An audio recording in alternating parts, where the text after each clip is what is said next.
ഞാനിപ്പോൾ കശ്മീർ മേഖലയിലാണുള്ളത്. ശ്രീനഗറിൽ നിന്നും ബാരാമുള്ളയിലേക്ക് പോകുന്ന വഴിയിലാണ്. കശ്മീരിനെ സംബന്ധിച്ചിടത്തോളം കശ്മീരിലെ പ്രധാന അതിർത്തി മേഖലകളൊക്കെ ഷെല്ലാക്രമണം ഉണ്ടായി എന്നുള്ളതാണ് ഏറ്റവും പ്രധാനപ്പെട്ട കാര്യം. ഷെല്ലാക്രമണം എന്നത് നമ്മൾ കഴിഞ്ഞ ദിവസം കണ്ടതുപോലെ വീടുകൾ കത്തി നശിക്കുന്ന രൂപത്തിലേക്ക് പലയിടത്തും പോയിട്ടുണ്ട്.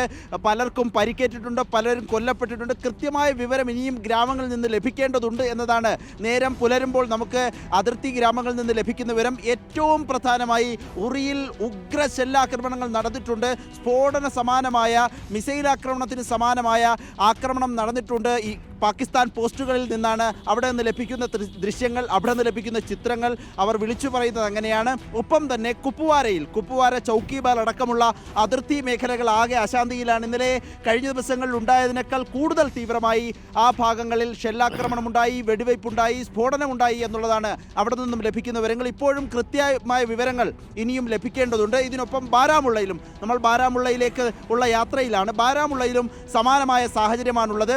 ഇവിടെയൊക്കെ കടകളടച്ച് ആകെ ഒരു നിശബ്ദതയിലാണ് ശ്രീനഗർ ആകെ എന്ന് പറയാം, കശ്മീർ ആകെ എന്ന് പറയാം. ജമ്മുവിനാണ് കൂടുതൽ പരിക്കേറ്റത്, ജമ്മുവിലാണ് കൂടുതൽ സ്ഫോടനങ്ങൾ ഉണ്ടായത്. കശ്മീരിലെ പ്രധാന അതിർത്തി മേഖലകൾ മാത്രമാണ് പാകിസ്ഥാൻ ലക്ഷ്യം വെച്ചത്. അത് കുപ്വാരയാണ്, ബാരാമുള്ളയാണ്, ഉറിയാണ്. ഉറിയിൽ സലാമാബാദ് അടക്കമുള്ള നേരത്തെ ആക്രമിച്ചിട്ടുള്ള സ്ഥലങ്ങളിൽ കൂടുതൽ ആക്രമണങ്ങൾ നടത്തി പാകിസ്ഥാൻ എന്നുള്ളതാണ് നിലവിൽ മനസ്സിലാക്കാൻ കഴിയുന്നത്.